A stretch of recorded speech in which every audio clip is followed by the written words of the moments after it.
Aujourd'hui, tout le monde qui porte une veste se qualifie des leaders, alors que nombreux ignorent même les choses les plus simples du leadership. Je partage avec vous 4 aspects que vous pouvez utiliser dans votre façon de diriger et qui vont faire une toute grande différence. La première des choses à comprendre, lorsque vous avez en face de vous une audience des collaborateurs qui sont novices, qui ne maîtrisent pas encore les opérations, vous devez adopter une attitude ou l'aspect des directives. C'est-à-dire, en tant que dirigeant, vous êtes supposé commander. Commander pas dans le mauvais sens, mais commander dans le sens où tu orientes toutes les actions qu'il va vous poser. Alors, lorsque vous avez en face de vous un groupe de gens qui sont vraiment très enthousiastes par rapport aux opérations, mais qui ne savent pas en réalité comment ça fonctionne et qui n'ont pas l'expertise nécessaire. Et quand c'est comme ça, vous utilisez une approche des ventes. Dans cette approche des ventes, qu'est-ce qui se passe en tant que dirigeant?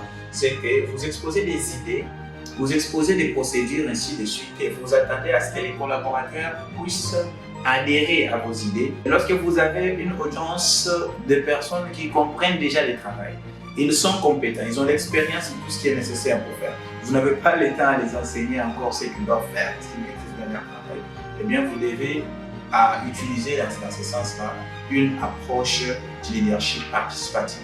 Vous donnez moins d'instructions et vous leur donnez une sorte d'indépendance et ces personnes peuvent agir, ces personnes peuvent générer les idées, ces personnes peuvent vous soumettre un rapport et attendre à ce que vous puissiez donner un feedback, ainsi de suite. Et dans ce sens, vous êtes un peu dans les pilotages et non dans toute la direction, ainsi de suite.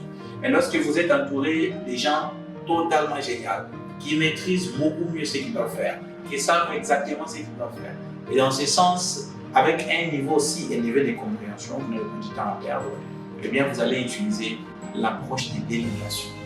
Pourquoi? Parce que ces gens comprennent la vision, ils comprennent ce qu'ils doivent faire. Vous ne pouvez pas enseigner quoi que ce soit parce qu'ils savent ce qu'ils doivent faire. Et vous leur juste donner la possibilité de prendre des décisions, d'agir et d'être conséquents dans tout ce qu'ils font comme action. Parce qu'ils décident et ils agissent et ils doivent être redevables de leurs choix, de leurs décisions, de leurs actions.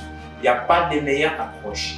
Vous utilisez n'importe de ces approches-là selon les circonstances. C'est pourquoi on parle du leadership situationnel, un leadership qui s'adapte à une certaine situation.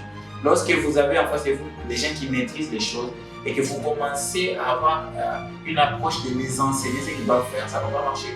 Parce qu'ils vont penser comme si vous ne les traitez pas à leur juste valeur. Donc voilà un peu les 4 approches que vous pouvez utiliser dans votre leadership. J'espère que ça va fonctionner.